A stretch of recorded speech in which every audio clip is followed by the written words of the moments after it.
Welcome to Uncontained episode 13. I'm your host, Aaron Static Render, and before we get started today, I would like to congratulate a friend of Uncontained and the guest on episode 2, Daniel Hampel, for taking home the award for Best Performance in the University of Iowa SVP Awards. So congratulations, Dan. Way to keep living Uncontained.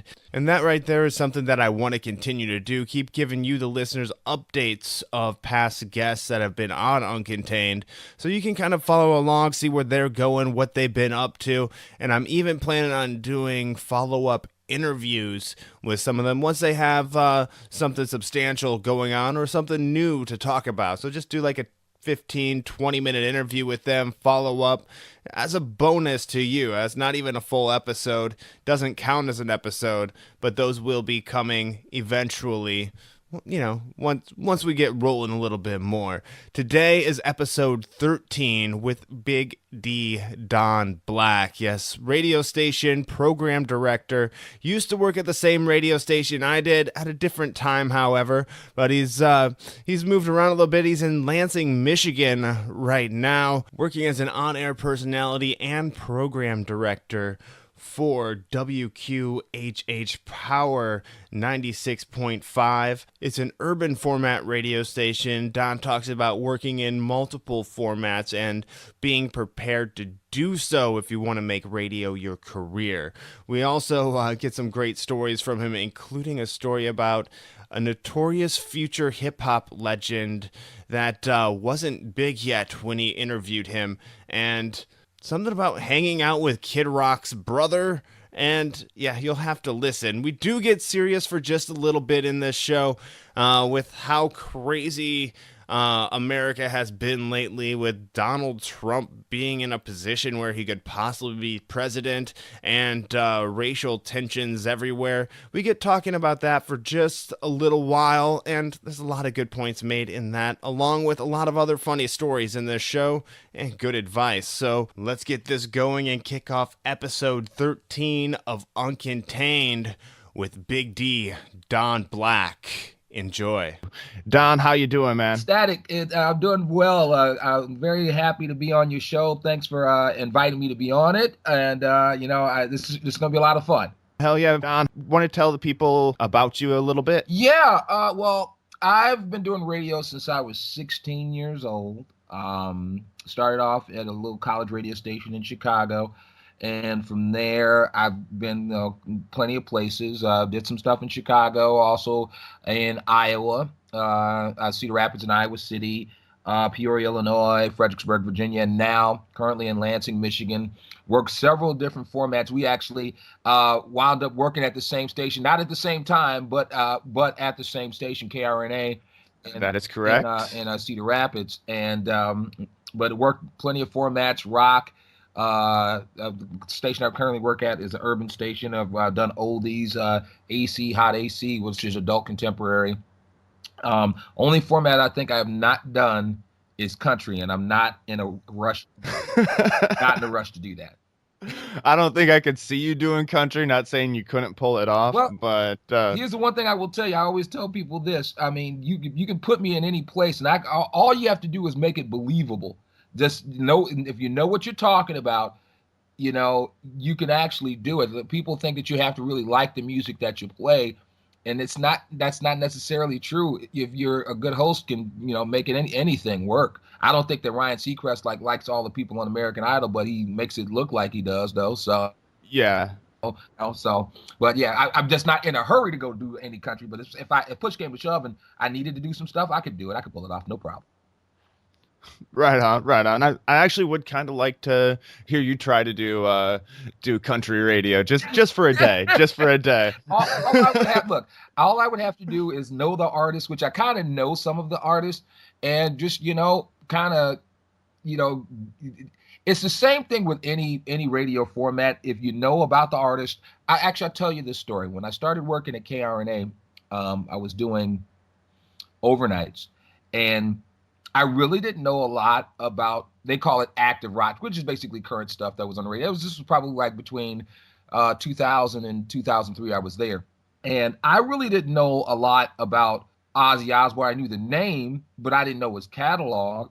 I knew of Metallica, but I didn't know Yeah. catalog. Same thing, Nirvana, same thing. So, and this is before, the internet. We had the internet, but it wasn't jumping like it is right now. And I had to basically like do research to figure out what I was talking about. And the key to it is if you're on the air, the listener expects you to know everything, even if you don't. So, you try to do the best that you possibly can. And I just, if you have the time to figure it out. So I would say, okay, let me see, who am I talking about here? I figured it out, looked up what I wanted to talk about. Oh, that's interesting. Write something out, figure it out, and then go and put it out there. And people thought that I'd been listening to this music for years. And the cool thing about it is that I got an appreciation for, rock music. I didn't grow up listening to it. Actually, let me take that back. There were certain songs that I did listen to, but I really wasn't trying to really buy any of it. But there was stuff that I knew. I knew about Def Leppard, Billy Idol, and stuff like that. I listened to it, Okay. but I didn't really seek it out. And it's just like any job. When you go into a job, you just have to figure out, okay, what are we working with? If I don't know something, I have no choice. I have to figure it out. So I started to learn all this stuff, and before you knew it, I'm really getting into it, and it, and there's still a lot of stuff that I listen to today. I mean, I always tell people the story about going to an Iowa football game, and I had this specific CD that I would listen to all the time, and I'm driving around, and I pull up to this car. There's a whole bunch of white people in the car, and then it's just me by myself, black guy in this big SUV, and I am blaring, what was it? War Pigs by Black Sabbath. And, and I'm jamming out to it. And they just looked at me like, okay. I'm like, but I absolutely love War Pigs. Absolutely. Like how long ago was this? Oh, this was a while ago. I was still living in Iowa at the time when this happened. But people just, thought it was just like, if you knew me, it wasn't a weird thing. But if you didn't know me, because we have people like to stereotype. So they're thinking that, Yes. I'm listening to some hip hop, and I'm like just jamming out to the War Pigs, and they just thought it was okay. That's kind of odd, but I guess we'll roll with it. But That doesn't fit the mold. no, it doesn't fit the mold. But it's a beautiful thing, because It is. I just discovered a lot about stuff that I never thought that I would like, and I can find good music is good music no matter what. So, like, I mean, one of my favorite groups is Led Zeppelin.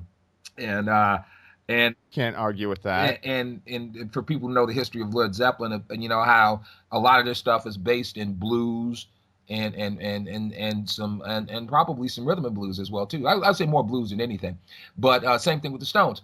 So all of this is kind of connected, and I can find funk in all of this. So I just think it's so cool.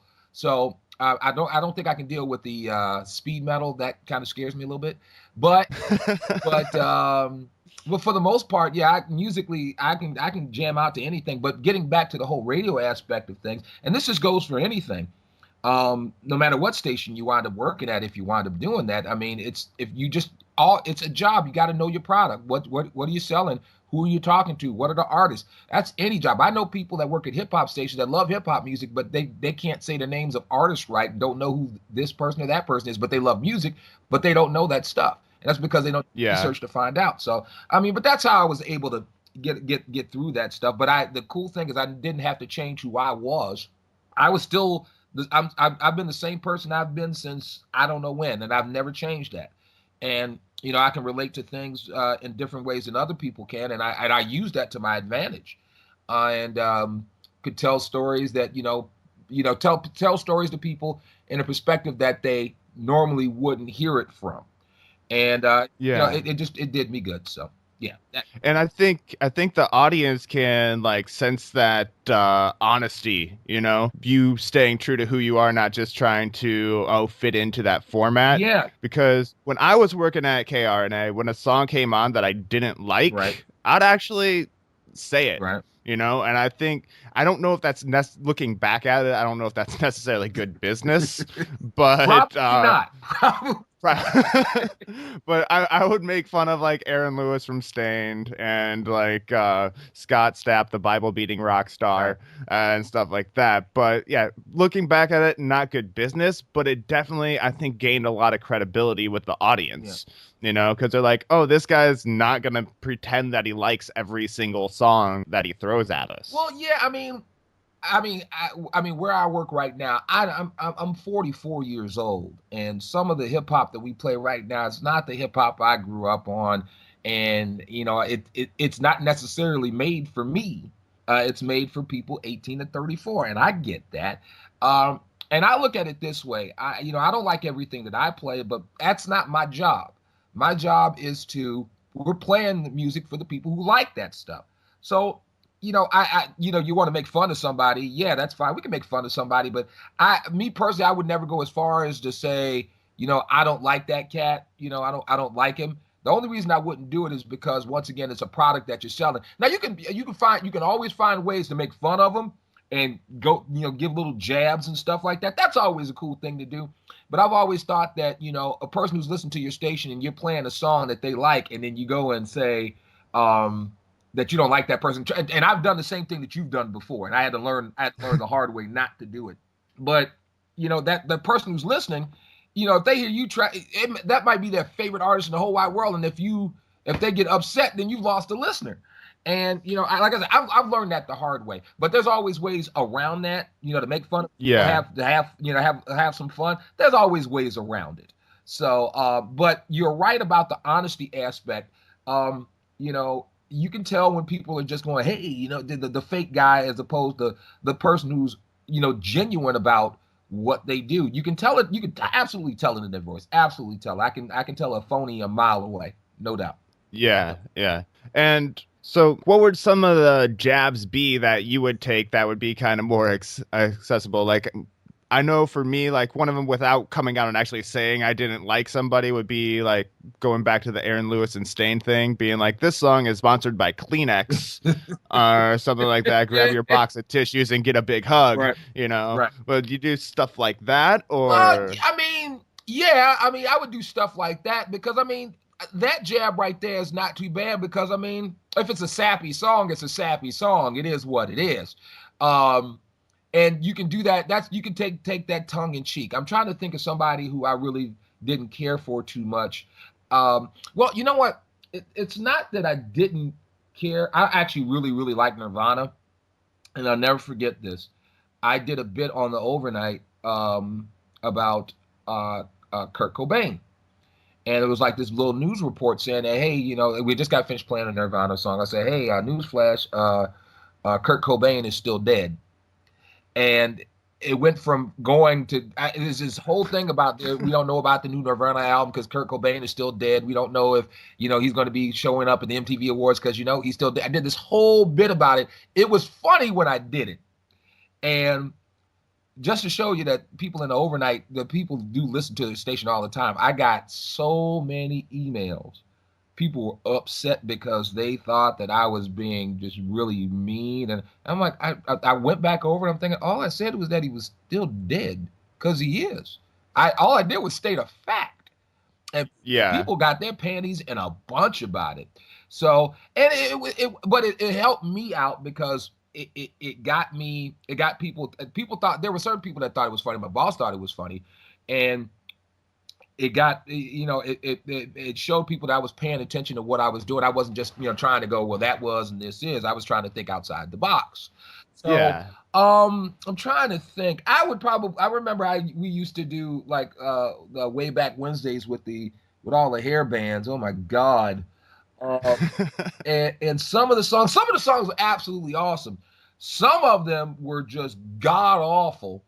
And I would try Can to agree with you on I would that. try to make fun of some of the songs. Like, I still don't know what smooth up in you means. I think I do, but I have an idea, but I don't know what woman would like really like a guy screaming smooth up. It's kind of dorky, but you like it, you like it. It is what it is. Or I would talk about, anytime we played anything by Seven Dust or Thin Lizzy or I'm trying to think of who else, or Lenny Kravitz. I'd call it Black Rock. You know, I Okay. call it that. Not too many other people get away with it. I could get away with it. And you know, make fun of the fact that we ain't playing enough black people. And I would do stuff like that, and it would be funny. But also serious at the same time because there are lots of great, black rock, or Jimi Hendrix, stuff like, Yeah. that was a really weird time, a weird period KRNA was in, just when it went from active to classic, and just but it is what it is. But yeah, It never quite transferred away from the classic No. rock either. Like it kind of went alternative and classic, or like I mean, it's weird. I mean, I still love the station. I still love it. When I get back, I get a chance to listen every now and then, and and it was a really cool time being there because we did so many crazy things and had so much fun before Cumulus took it over. But it was still fun. There was a lot of things that were born from me working there. As far as it was the first place where I ever did a morning show, and awesome. I was able to develop some bits that people to this day still remember, even though I haven't done them in so long. There were some of the stupidest things you could possibly think of, but people loved. Like, "You Dumbass" was the dumbest thing I could possibly think of, but people went nuts to the point where when we first started doing "You Dumbass," it was this little stupid game show where I asked three really simple questions, and if you got two, there's only three questions. If you couldn't get 2 out of 3 right, you had to call yourself a dumbass. I never asked to do the bit. I just did it. And I just did it. And I remember I got called into PD's office, Joe Nugent. He goes, hey, before you do any bits, you're supposed to clear that with us. And I was like, "Oh, I'm sorry. He says, "But no, that's funny. It's really funny. We want to run it on the morning show as well, too." So the ones that I would do that night, I would produce. I'd set them up so the morning show could run them back. So they were running my "You Dumbass" breaks on the morning show. Cool. That was the first taste of it. And I think the other thing was Ask Don Black. You can just ask me any stupid question, and trust me, I still have some of them saved.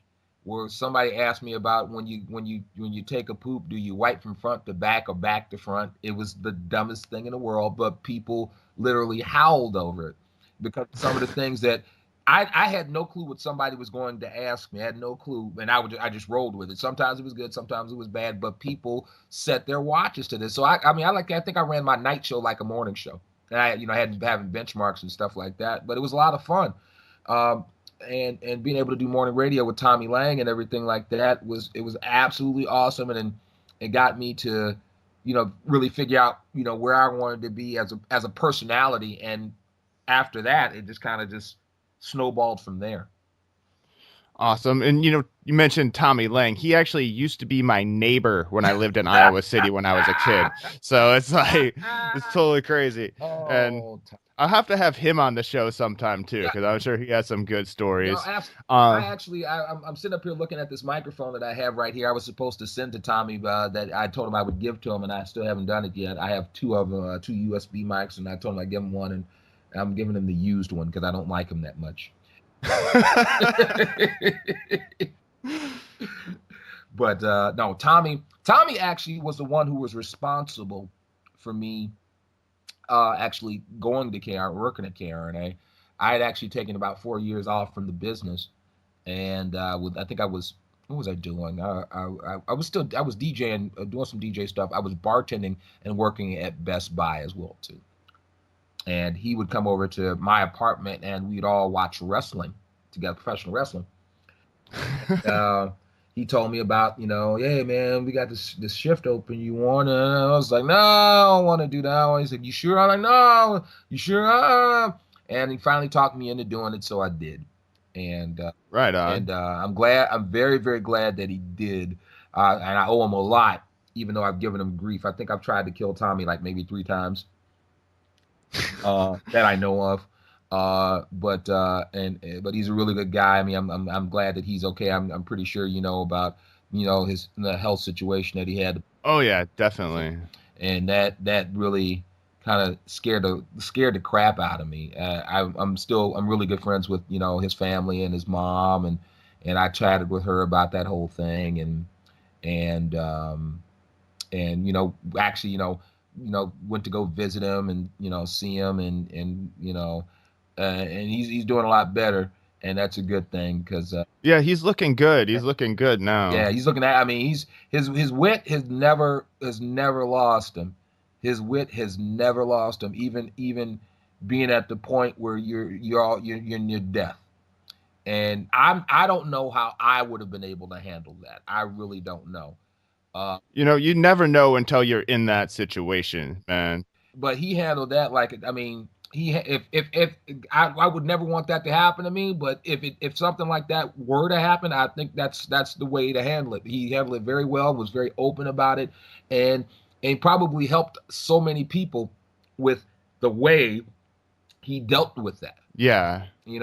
And I commend him. I'm happy he's doing better. He's back doing radio. Last time I was in Iowa, I actually sat in on his show, and it was a lot of fun. Did you Periscope that? Yes.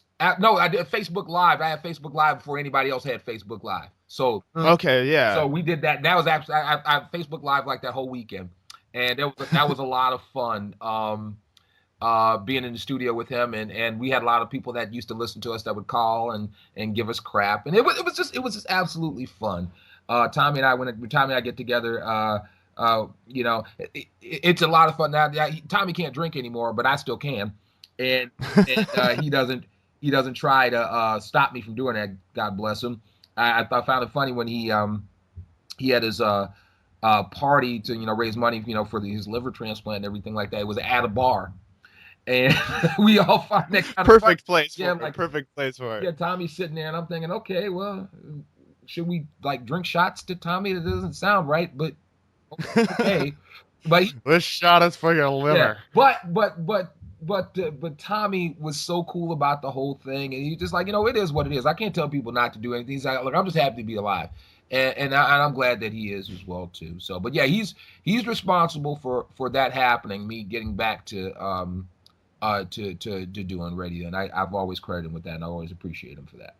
And in a small way, he's responsible for me getting into radio too, believe it or not. When I was a junior in high school, well, with him being my neighbor, I had the connection. Right. I had to do a job shadow experience. And I was like, dude, I'd like to do it at the radio station. It was when KRNA was in Iowa City still. Right.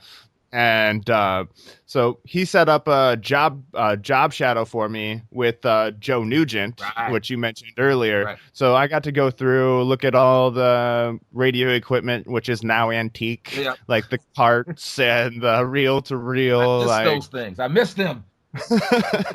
I never had to use the cart. I used like a reel-to-reel when I was in college just to learn how to cut and edit that. Yep. But when I was at KRNA, I just saw it sitting in one of the studios with collecting dust, so it was like, cool Edit Pro it is. A damn shame what they do to those reel-to-reels. I wish I actually want to get one just so I can have it. I miss, I think here's a crazy thing. Back in the day, having to use cart machines and pull all your music and use reel-to-reels, that weeded a lot of people out of the business, because you really had to have your head on a swivel to be able to do what we do. Yeah. And now, because you have a computer in there, and having a computer in there, which is not a bad thing, what it should do is give you the opportunity to be more creative, have more time to create some cool content. But what happens is people get lazy, and they don't try to think of things. Like they're just sitting there like staring at the computer, where I'm thinking, well, why don't you write out your break? If you have like 4 or 5 songs to figure out what you're going to say, you could probably come up with like some really, really, really cool stuff. But instead, you wait until like 30 seconds before you have to crack open the mic and then just throw whatever's out there. And that's kind of what's sad about our business right now. We don't have, people who, have the ability to give good content. They really don't. The people that were in the business back in the day, think about all the things that they had to do. You're running your board, you're pulling all your music, you're pulling your commercials. You have to edit a phone call on a reel to reel. You have to do all of this stuff. There are no computers in there, and you have to And make actually have to play every every song. song. If you got to go take a pee break, you got to do it within 2 minutes. And if you're a woman, it's even worse because you gotta sit. So I'm now, you can be in a computer in a studio and just sit there and wait to talk your 4 times an hour and like read a magazine, twiddle your thumbs when you could be coming up with good content, but people are not doing that, and that's really sad. No, let me take that back. There are some people that are doing it, but there are more people who aren't, and that's sad. That's very sad.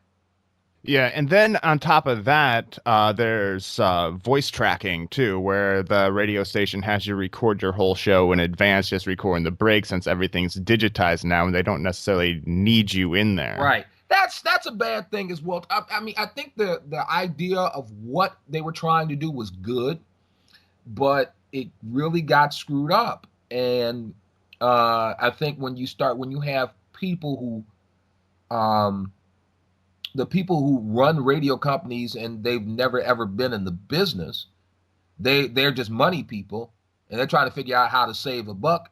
Save a buck, like, not spend a lot of money, but just make a lot of money, have no money going out, but a whole bunch of money coming in.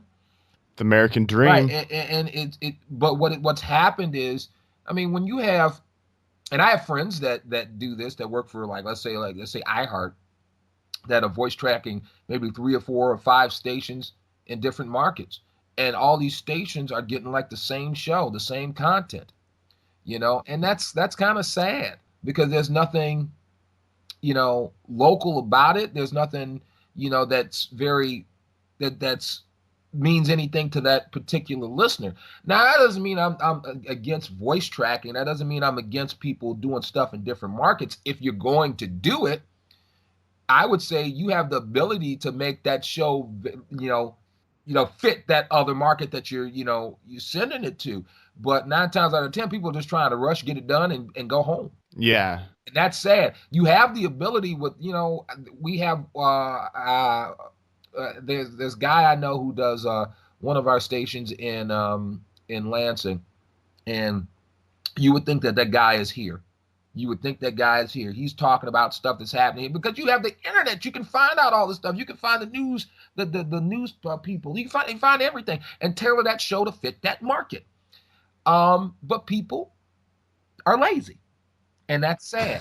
and it's affected all of us. I mean, I will admit that every times I've wanted to just go ahead and do my 4 breaks and get out, and all right, because I got other stuff to do. But then I have to remember, what I got into this business for, and try to, entertain people. That's what we want to do. We want to entertain them. Yeah, try to give them that water cooler moment, so they can take something and share it with whoever at the water cooler the next day. Absolutely. If they still hang out there. We take it for granted that people are listening to us because they have so many other options of things that they can listen to, like this podcast. Or they could listen to Pandora, or they could listen to the music on their own phones. You have to give them a reason to listen, and if you're not giving them a reason to listen, then you're not doing your job. So what do you think, like, when people say radio is a dying form of media? Well, that's absolutely not true. It is not true that it is a dying media, and I can tell you because I've been able to do it for so long. They said that when satellite radio came along, that was going to kill radio, and no, it didn't. We're still here. I think that you have people. You're starting to see you have people that are finally getting it. That the one thing that Pandora, the one thing that Sirius XM, the one thing that those stations, those companies can't do is be local, and you'll find stations that are. If they're local, if they're putting good content on and they're relating to the people of that market, yeah, you can win. The world's a lot smaller than it used to be, a lot smaller, and it doesn't take but a second to find a way to connect with a person, in your city. And if you do that, they will be with you. They will listen to you over Sirius. They'll listen to you over something else. I've had people that have listened to my station that don't necessarily like the music, but because I connect with them, they'll stick around. And I think Right on. there's some people that are starting to figure that out. And we need more of those people on the higher levels of some of these companies to make sure that, hey, these guys, this is the way we win. I think I watch a lot of stuff that Alpha Media is doing, and they're absolutely great. They're letting their program, they're letting their DJs be DJs, to a certain extent. I mean, Okay. they're letting them do that, and that's a good thing. I think the So when you say letting their DJs be DJs, programmers be programmers, do they have control over some of the content that they play? Or absolutely, absolutely.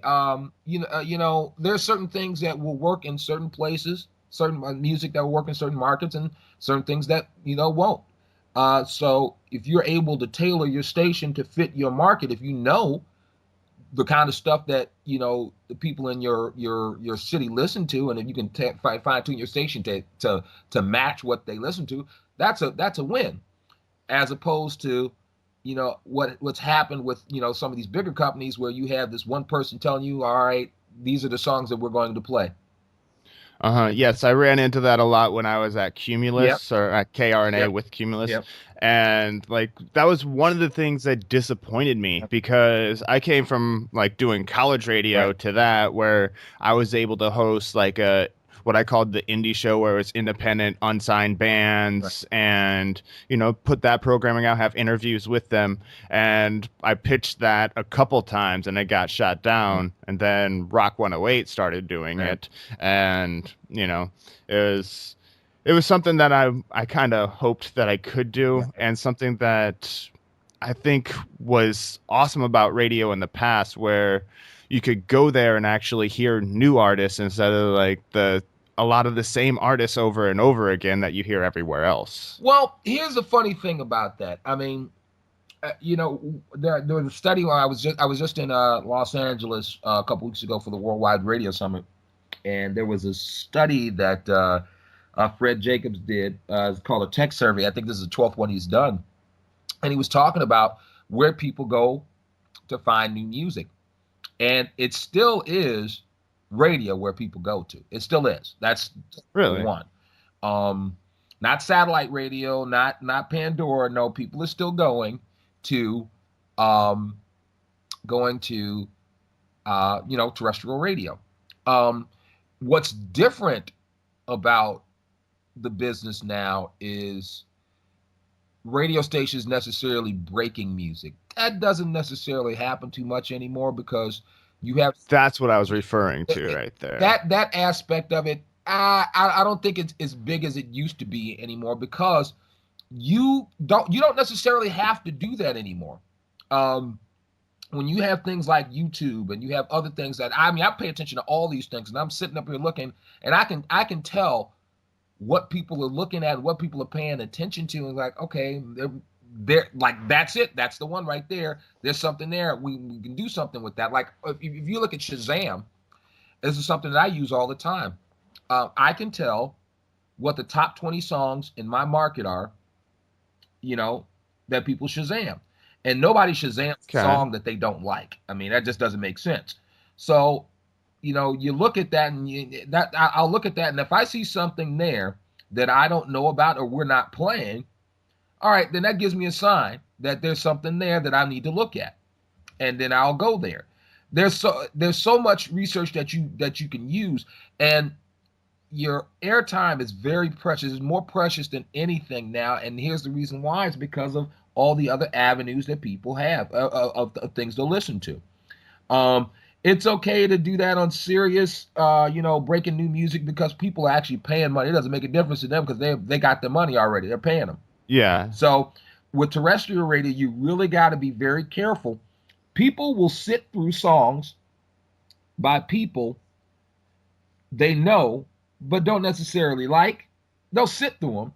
But if it's a song that nobody knows by an artist that nobody knows, they may punch out really quickly. So you have to find a way to ride that to balance that thing out. It's still a good thing Okay. to break artists. It's still a good thing to do, but you have to find the right balance and not just go completely overboard.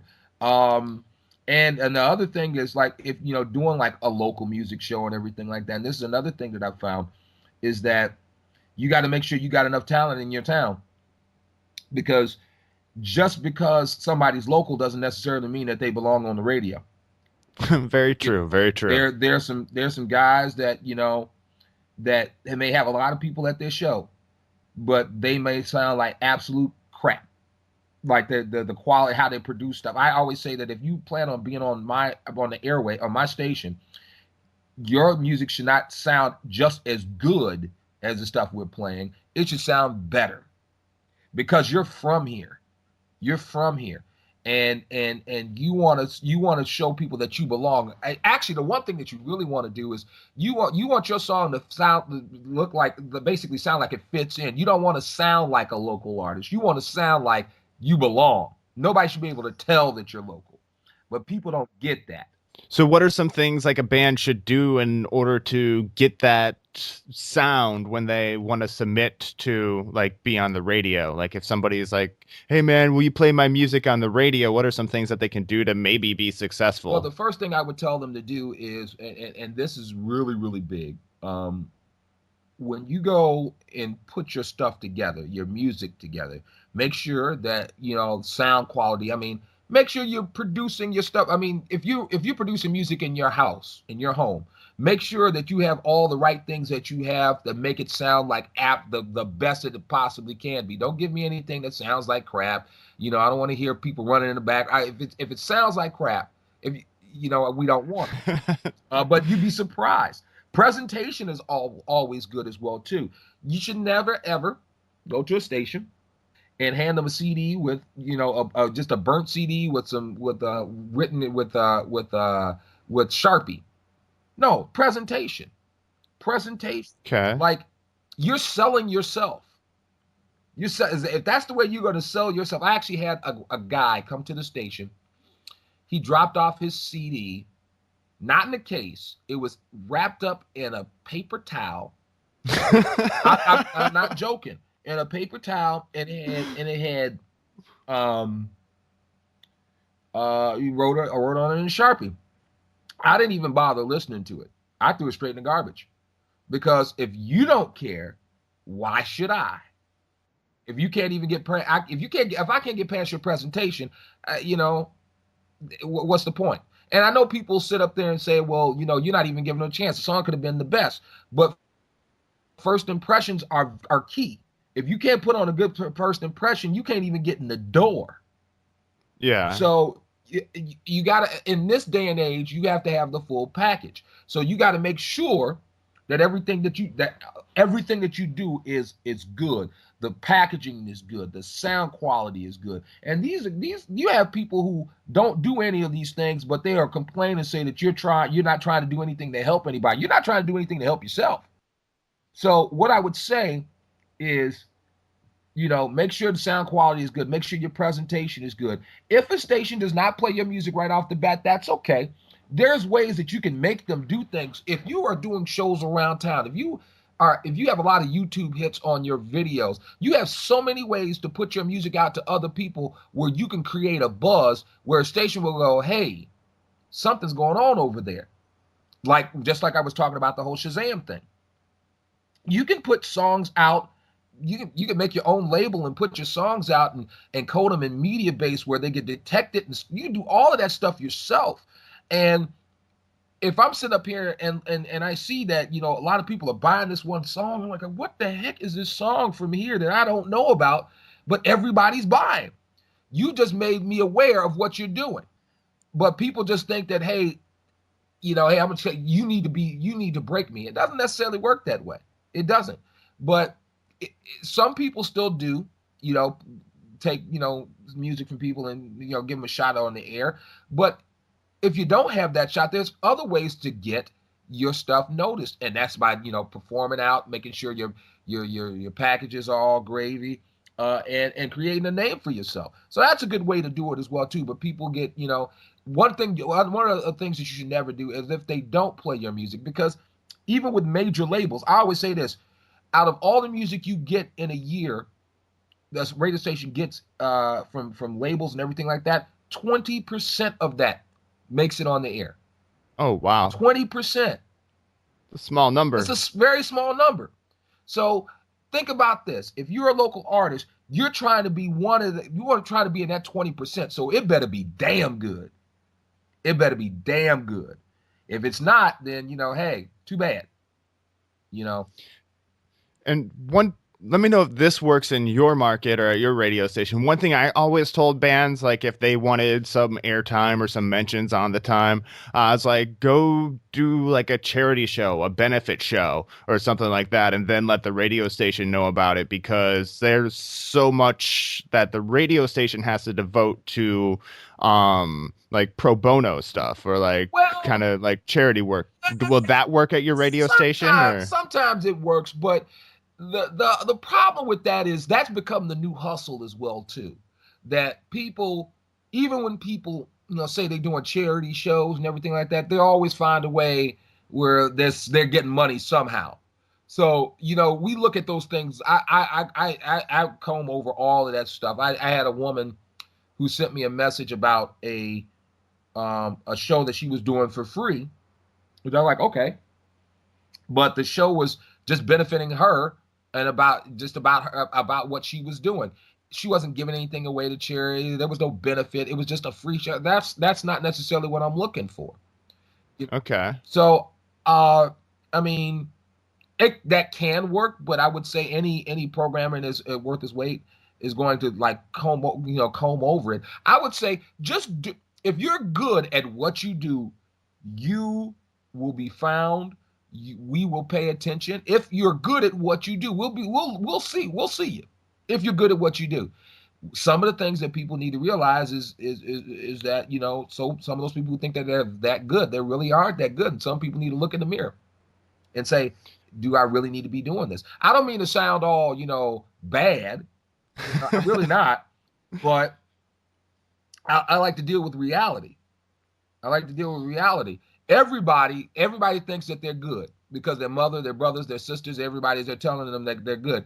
And what a lot of these people need are no men. Yes. Yeah, need a no men in their lives to say, no, you shouldn't be doing this. No, you shouldn't be. Nah, I don't know about that. Some people need that. It would help them out immensely and maybe save them a lot of time and a lot of money, and probably weed out and make way for the good people that are actually doing some stuff.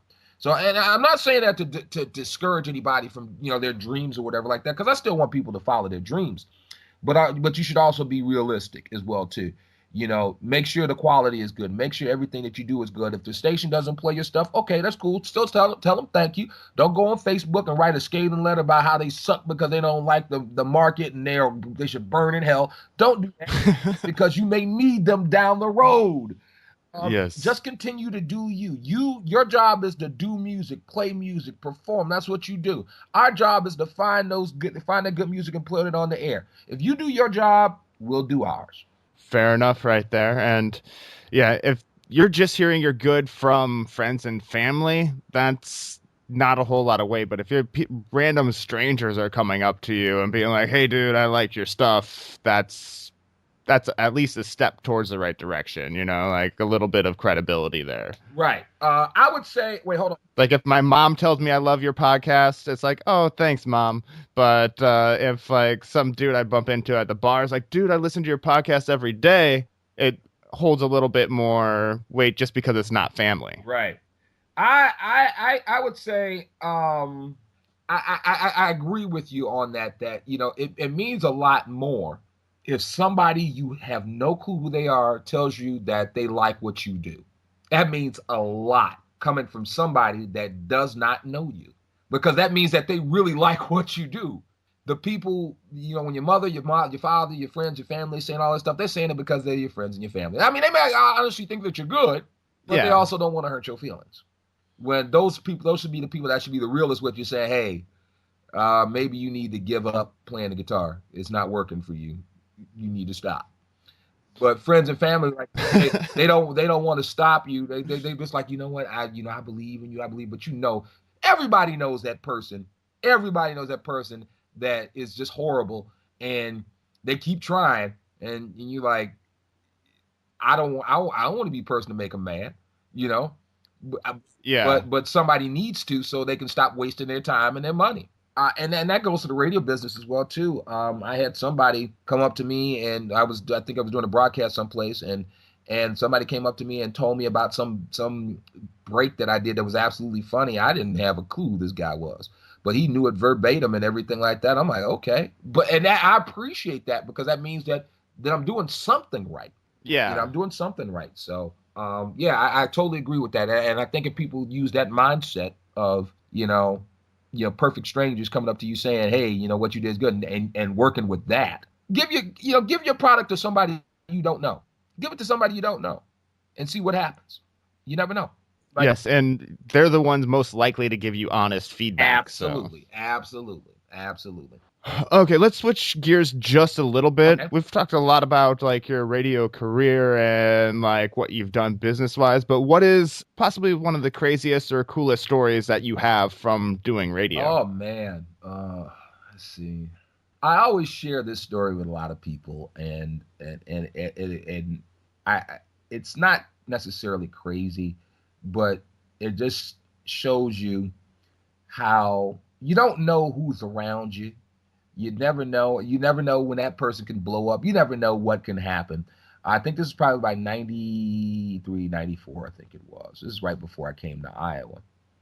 I was working at this little college radio station, and back then you really didn't have a lot of hip-hop artists that were, getting regular airplay on commercial radio stations. If they did, it was like maybe Friday or Saturday night or whatever like that. So, okay. But what happened is a lot of these hip-hop artists would come to college radio.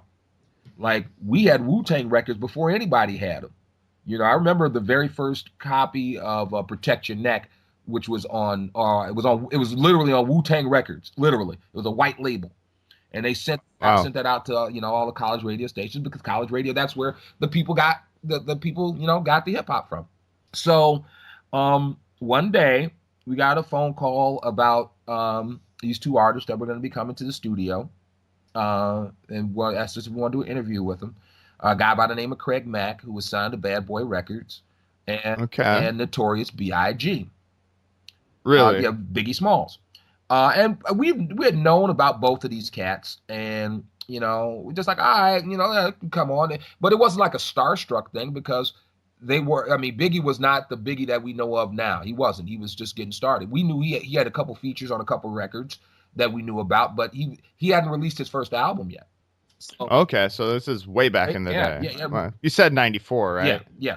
This is like 93, 94. He was getting ready. It was 94. He was getting ready to release his first album, and so they're doing a promo tour, and they talk about this in the movie Notorious, about Biggie's life, where they did the Big Mac, where it was Craig Mack and, of course, Notorious B.I.G.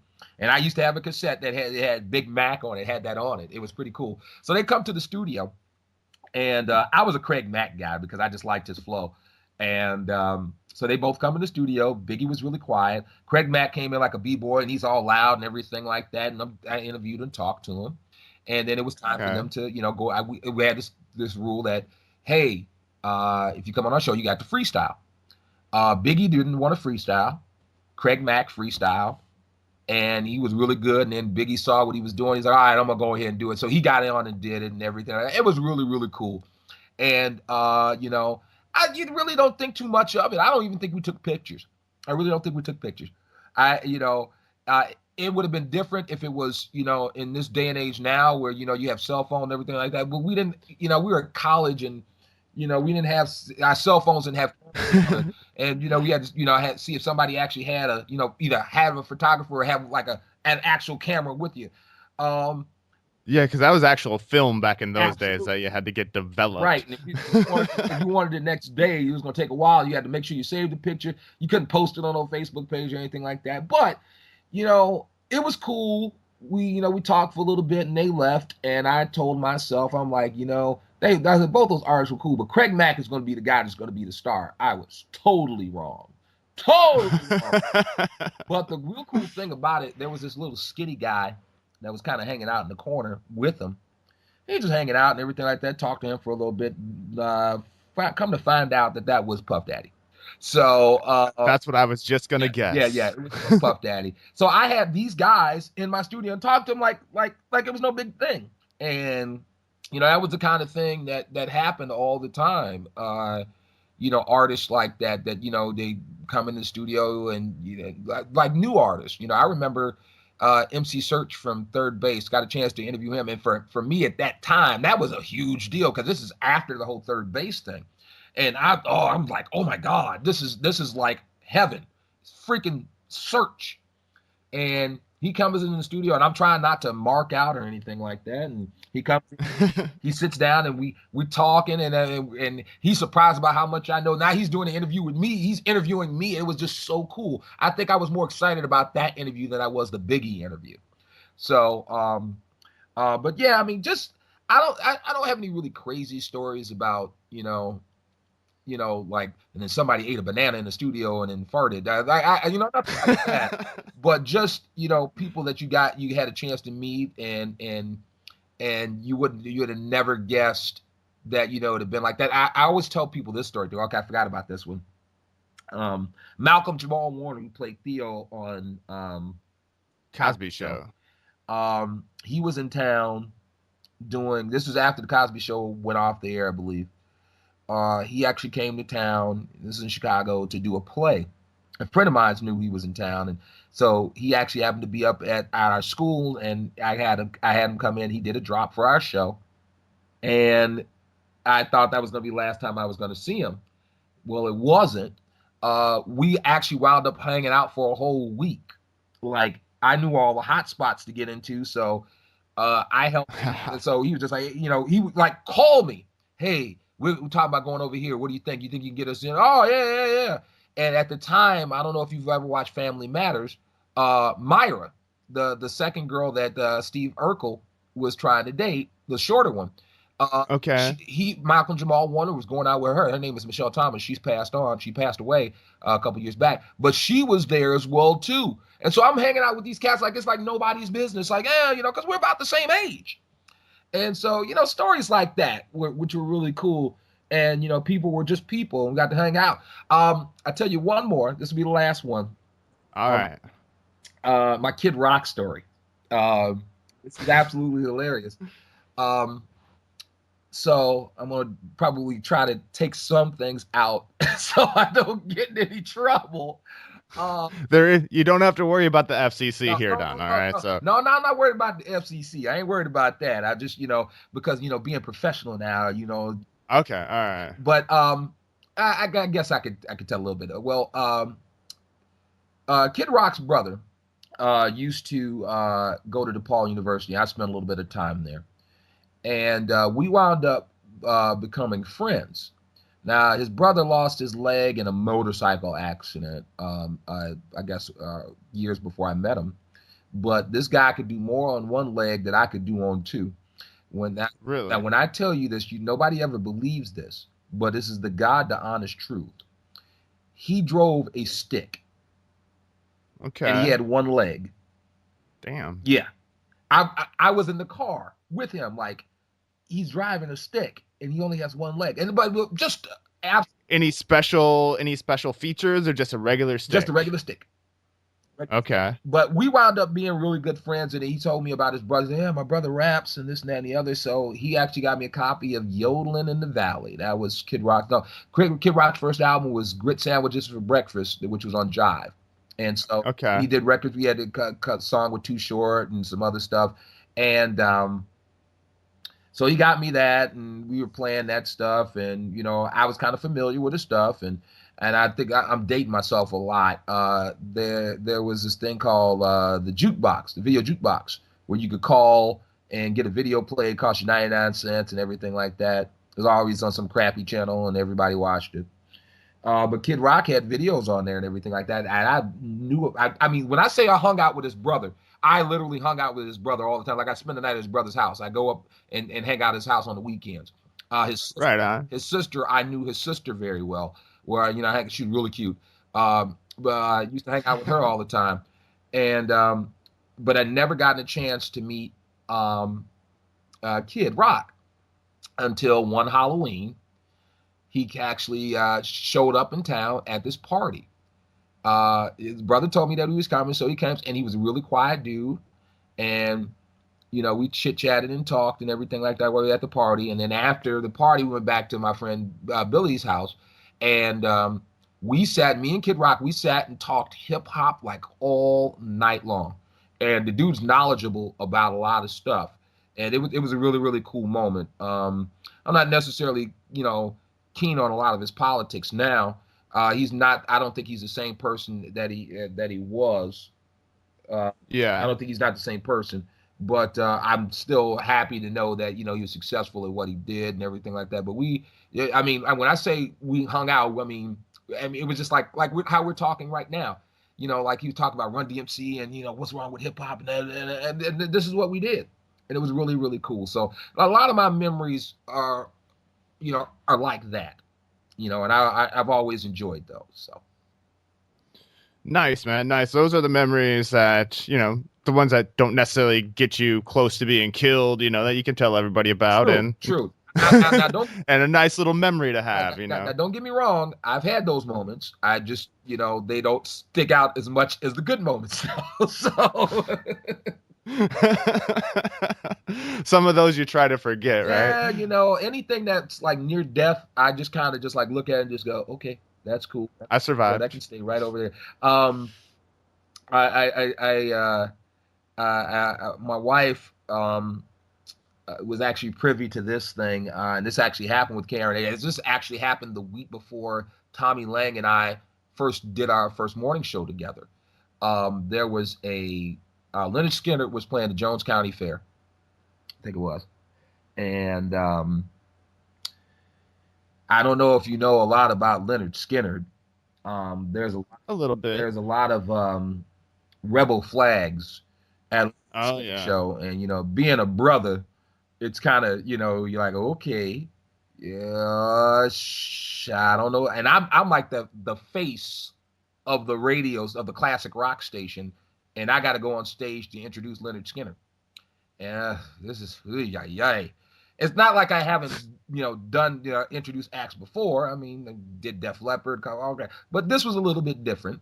Yeah, because it was draped in Confederate flags, right. Yeah, it was a little bit different, or maybe I was just overthinking it. But I'm like, well, I got to come up with something to do to just kind of. I just have to come up with something. So there was an intern at the station whose brother was there, and he had this T-shirt on. And when I saw the shirt, I said, I have to grab that shirt. I have to get that shirt. So I said, what can I do to get that shirt from you? I said, I'll give you a couple station T-shirts. He said, all right, cool. So I grabbed the shirt, took that shirt, and then put my station shirt over that shirt. And now it's time for me to go on stage. So I go and say, hey, everybody, Big D Don Black from KRNA. All right, so I'm looking out in the crowd, I'm feeling a little bit nervous, but I think I have something that's going to make me feel like one of you. I whip off my station T-shirt, and there it is. It's a black T-shirt with a Confederate flag on it. On the shirt, it says "Smart Ass White Boy." And Leonard Skinner's up next. Talk to you guys later. And I walk off the stage, and it is silence. Silence. I walk through the fair, and people are just looking at my shirt like, "Oh my God, what does he have on?" I'm just walking, cheesing, and everything like that. And I got to a car and got the hell out of there. And that so I got tons of stories like that. But it's all been fun, and I wouldn't change anything that I've done in this business, because if I did, I wouldn't be where I am right now. Well said. Well said. One thing funny, like in Iowa, like speaking of Confederate flag and stuff, I don't understand why people would. Iowa was not a Confederate state, but yet a lot of people were riding around with Confederate flags and cheering for the losing team. And I try not to. What's the best way to put this? You're right. It's absolutely weird. I will tell you this. One thing that I've found I probably could use the word disturbing in the last couple of years is some of the people that I was really, really cool with when I was working at KRNA. I mean, listeners, I would say. And, the political climate that we're in right now, I understand, whatever beliefs you have with whoever you decide to roll with and everything like that, it's okay. But there's something to be said about, just being human, just Yeah. being human and seeing people for what they really are. I've had to defriend a lot of people because of their political stance on certain things, whether it be racial issues. You know, Actually, a lot of it has to do with racial issues, gender equality. I tend to lean more on the left on those things, but to each his own. You do what you do. I still have friends that are on the right that we could still have good conversations and talk and still be friends. But Yeah. I've had people that would say probably the most racist things you could possibly think of. They would still be friends with me, like, oh, well, I'm not talking about you. I'm talking about them because those guys. I'm like, no. You're the exception to the Yeah, rule, I'm just Don. like, no, that's not gonna fly. I've deleted a lot of people because of that. Now once again, I'll say we can agree to disagree on a lot of things. That's fine, but you have to find a way to do it respectfully. And if you do it, you're doing it to a point where you're offending me. It gets really really weird, and that kind of sucked for me because I mean we had some people that I was really really close to that you come to find out, well, that's what you really think. Wow. Okay. Well, I just have to go in a different direction. So, you know.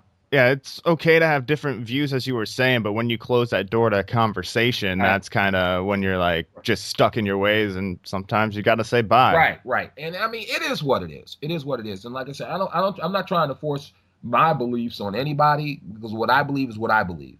And it's okay. But I'm always open to discussion, to talk about things and have conversations because that's how you learn about life is by being able to talk about a lot of things.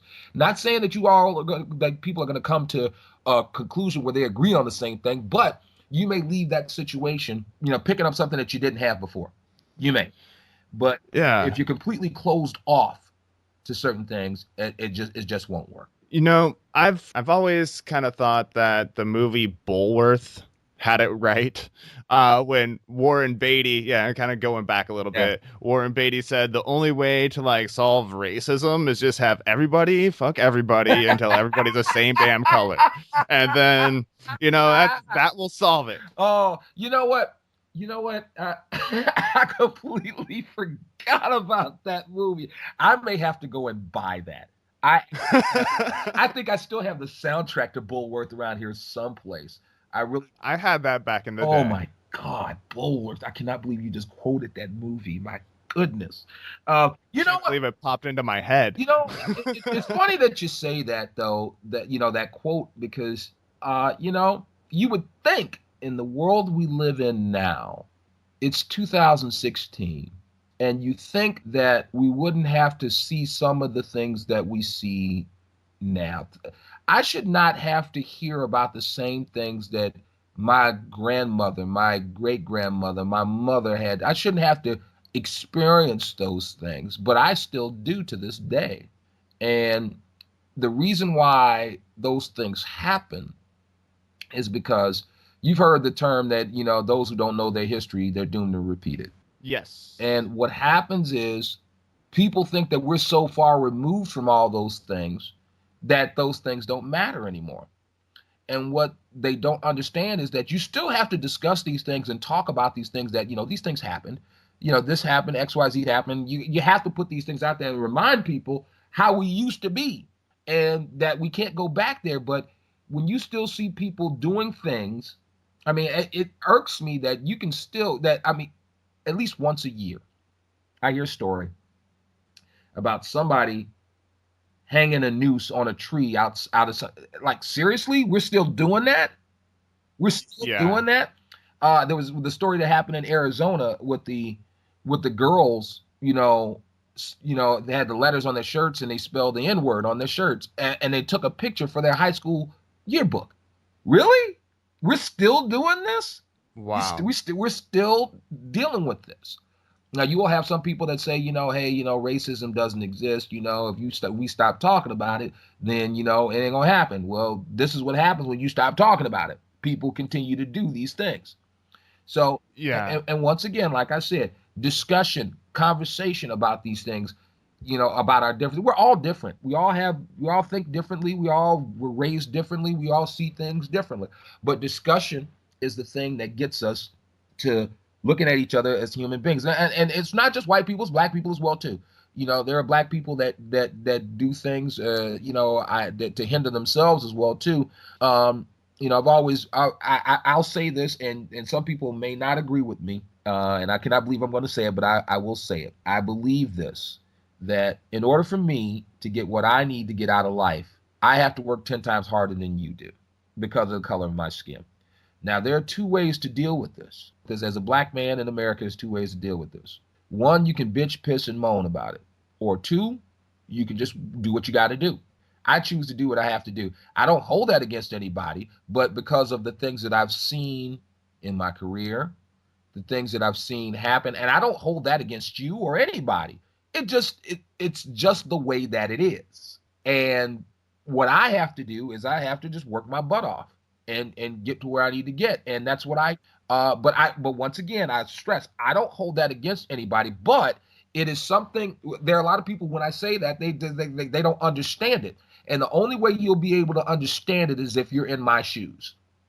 Exactly. I actually heard this comedian, Owen Benjamin, be like, man, I have my friends all the time say, hey, Owen, man, you don't know what it's like to be black, dude.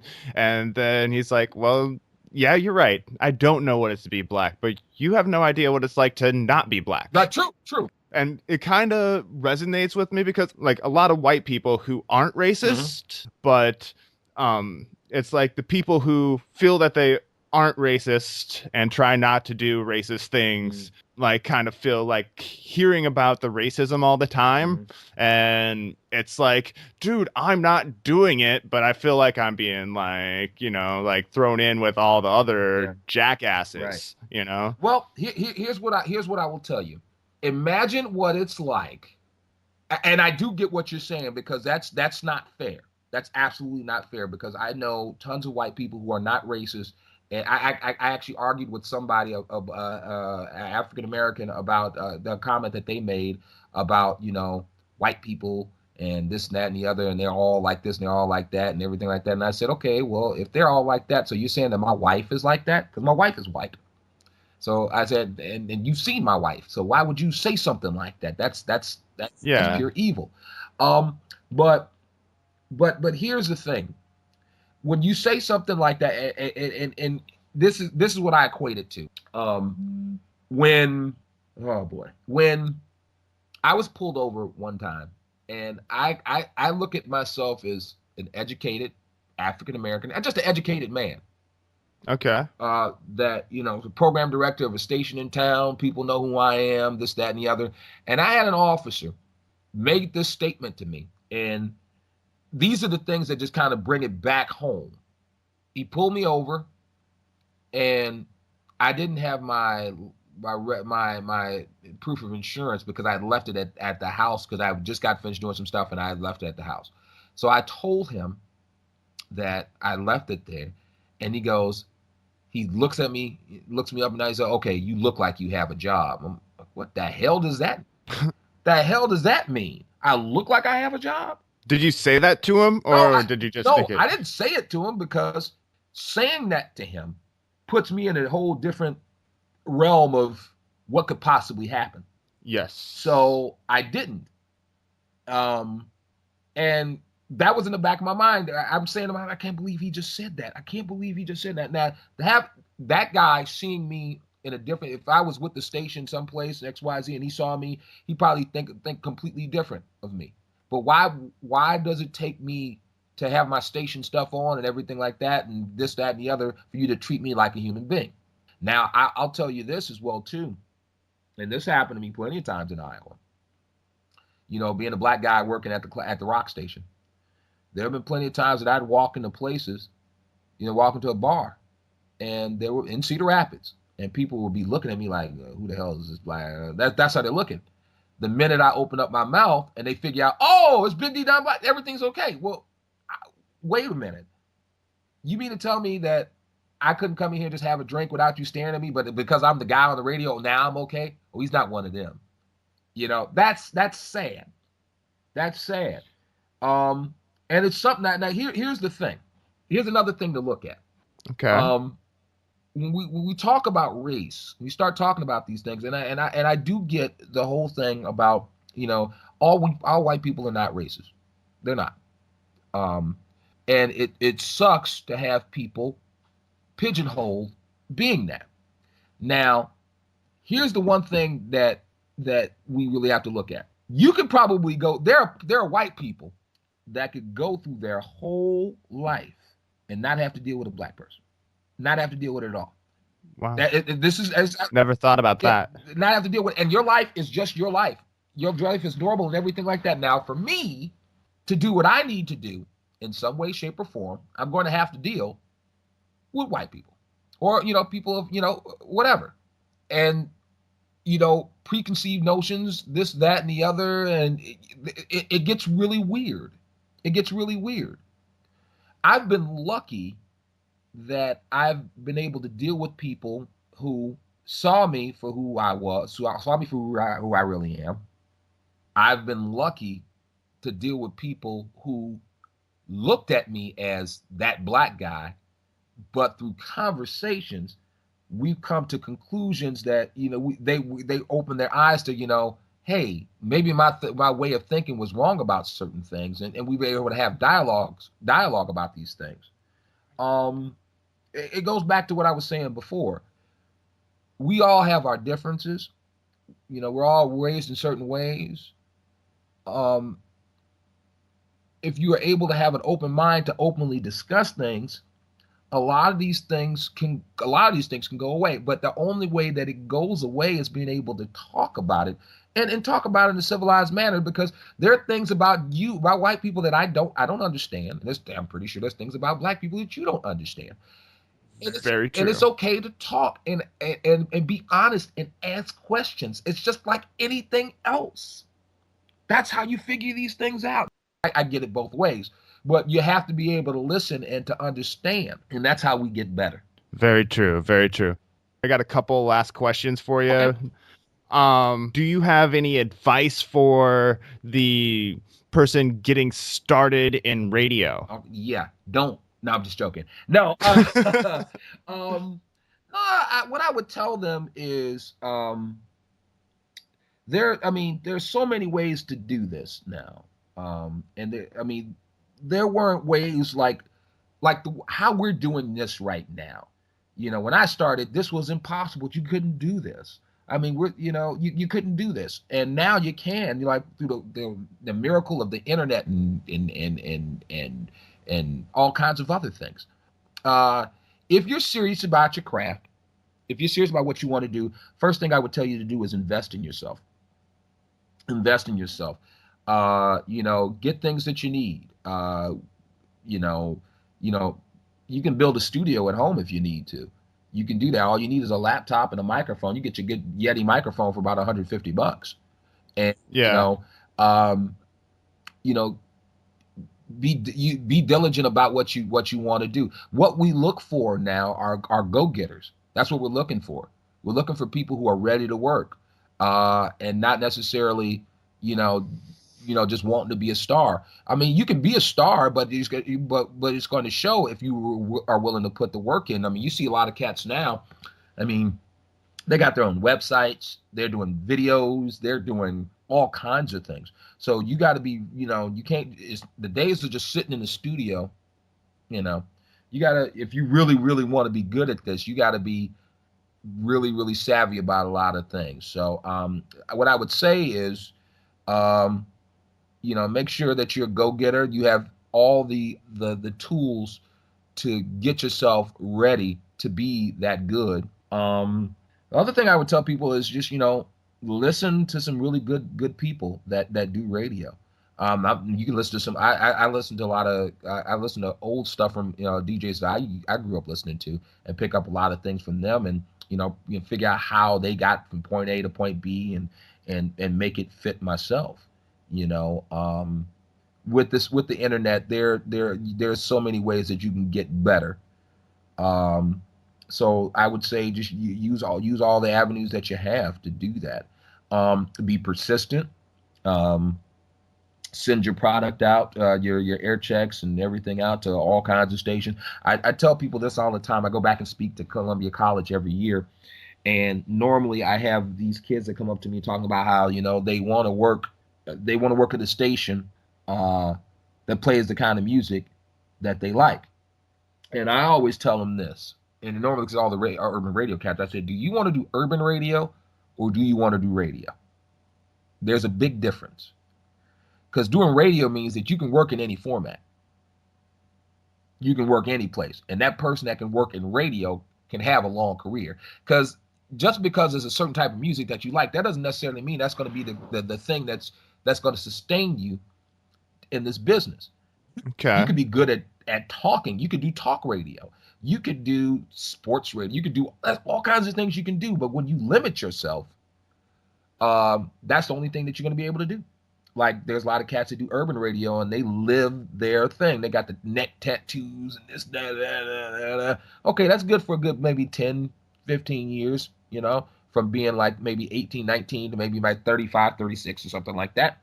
But when you get into your 40s and stuff like that, and you're the creepy person hanging out with all the young cats, it doesn't look too, True. You have to find a way to move on to your next thing, because nobody stays at the party forever. So how do you transition yourself to the next phase? And you always got to be thinking about that. Because, I mean, how many people have you heard about being in radio really young and then they out really young, like at 30, 32, 33? Yeah, I got out of radio when I moved out here to the West Coast. Right. So that's about when I got out. Right. And but part of the reason why I started this up. But what you're doing right now, I mean, this avenue, right? I mean, think about this avenue maybe 10 years ago. I mean, it wasn't as easy for everybody for people to do, but now it is. And if you're good at what you do, if you're really, really good at what you do, and people pay attention to it, it's kind of like what I was saying about the music thing. I know people who have gotten picked up at radios, do a talk radio from radio stations because of their podcast. And you have people that are on terrestrial radio that do podcasts as well. They use that to supplement some of the stuff that they do on the air, So, I mean, it's a good exercise. It's absolutely a good exercise. So, if you really, really want to do it, use all the tools that you have. Be persistent about what you want to do, and don't limit yourself. All right, and think towards the next step of the game. Always think to the next step. Always be like 2 steps ahead. I always say, like, when we were pulling our music back in the day, we had carts and all that stuff. I always told people that what we had to do, we had to be 3 steps ahead of ourselves of what we were going to do. Always had to be 3 steps ahead, and that's what you should be in your career. Right on. Good advice there. Thank you, Don. And now, this is the question that I ask all of my guests. Okay. The show's name is Uncontained, meaning going against the social restraints of them saying you can't do that job. You need to be in an office job. You can't be a radio station DJ. You can't be a musician. You can't host a podcast. You can't. Don't go out and chase your dream. So my question to you is, how do you live uncontained? I do what the hell I want to do. I don't have to answer. There's only a couple things that I got to do. I got to take care of my family. That's it. I got to provide for my family. And, I've been able to do what I've done for, more than half my life. And, there's still some things that I still want to do that I haven't gotten a chance to, and I'm still working on those things. But, I enjoy what I do. I love what I do. So it's not like it's work. One of the things I would say helps me live uncontained, if that's the term we use it, is loving what I do. I'm doing something that I love. So, how can I not, I have all the freedom in the world because I'm doing what I love to do. That's nothing. I mean, that's it, period. If you're just doing something because you need to make money and this, that, and I get that. I've been in that position where, you had to have that job because you got to pay that rent and everything like that. Okay, fine. But at the end of the day, the thing that you love to do, I mean, you have a dream. If you don't believe in yourself, if you don't invest in yourself and what you want to do, how can you get anybody else to believe in what you want to do? You got to believe it. And what happens a lot of times is people unfulfilled dreams go unfulfilled because the people who have those dreams, they don't believe that they can do it. Yes. They don't believe it. And I hate to quote Steve Harvey. I hate to quote this, but he talks about jumping, and that's very true. You have to believe in yourself, and you have to take the chance and do it on your own. People can't make things happen for you. You have to try to make it happen for yourself. And when you do that, you may get hit a couple times, but at the end of the day, if you're able to pull it off, look at what you've done. Yeah. When you said you were going to quote Steve Harvey, I thought you were going to say Miss Columbia is the winner.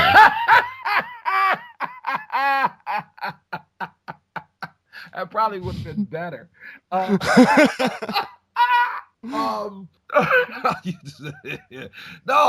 I mean, he has this whole video about jumping. If it's all over social media. I urge people to go take a look at it if you can.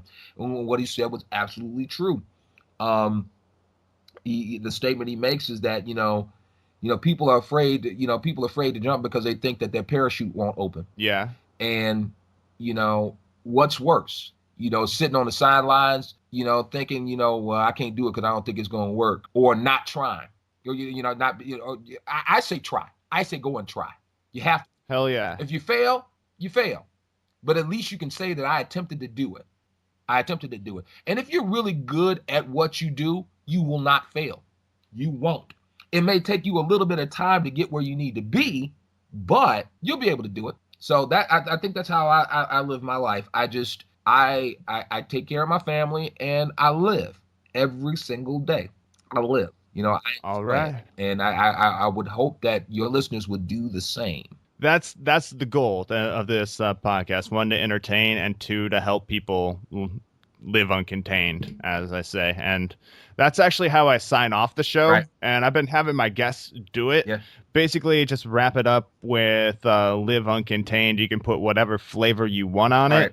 But before you do that, you mentioned social media, everything like that. Where can people get a hold of Big D Don Black? All right. This is really simple. Everything that I have, and I'm not sure how this panned out, but everything I have is Big D Don Black. That's spelled BigDDonBlack. You can find me on Twitter under that. You can find me on Instagram on that. If you look me up on Facebook, there's another Don Black who's a very racist person. That's not me. Okay, good to know. He's part of some white supremacist group. That is not. Yeah, that is not me. Not me. I am the black guy. So if you follow me, I do a lot of stupid videos. I post a lot of thought-provoking things. I also write some really stupid things as well too. But it's all fun. So everything, even Snapchat, everything is Big D Don Black. That's BigDDonBlack. That's how you do it. And once again, I appreciate you having me and asking me to do this. I really do appreciate it. I like talking about things like that. And the best way to live uncontained is take your ass out of the container. There you go. Very well, man. Very well. Thank you for coming on too. I appreciate that a lot. And one of the cool things about Don on Facebook, he uses the Facebook Live feature, so you can actually see him in the studio. Yes.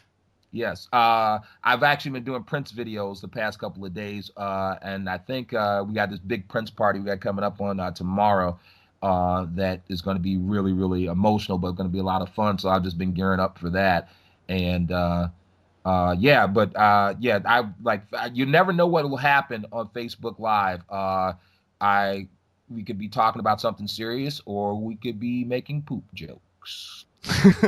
All right, the Prince thing will have already happened by the time this airs, but But yeah, you've been going purple crazy on Facebook. Hey, look, man, let me tell you, I tell people that Prince passing away was a lot different for me than Michael, and I was really upset when Michael Jackson died. This was something different, and I just couldn't wrap my mind around the fact that Prince is no longer here.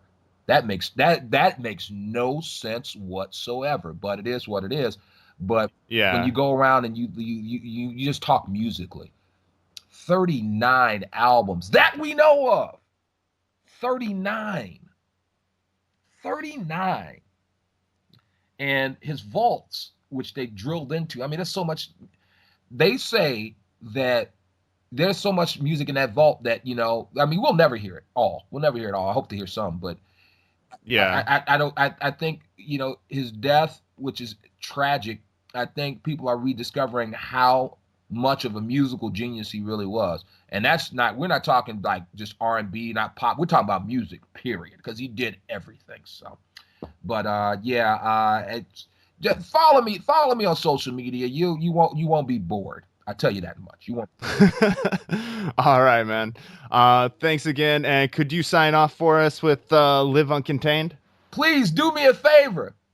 Live uncontained. Thanks again to Big D Don Black for being on the show today. And if you want to get a hold of Don, as he said, all of his handles are Big D Don Black, whether it's Twitter, Instagram, Facebook. Big D Don Black, BigDDonBlack.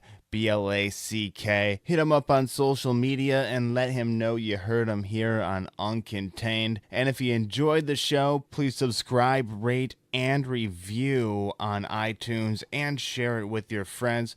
Plus, if you have any feedback, please hit me up on my Facebook page, the Uncontained page, or my Aaron Static Render page. So let me know what you're thinking of the show so far, what you want to hear, or what you don't want to hear that I've been yapping about this whole damn time. So please, any feedback is good feedback, and thank you once again for listening to Uncontained, and as always, until next time, live uncontained.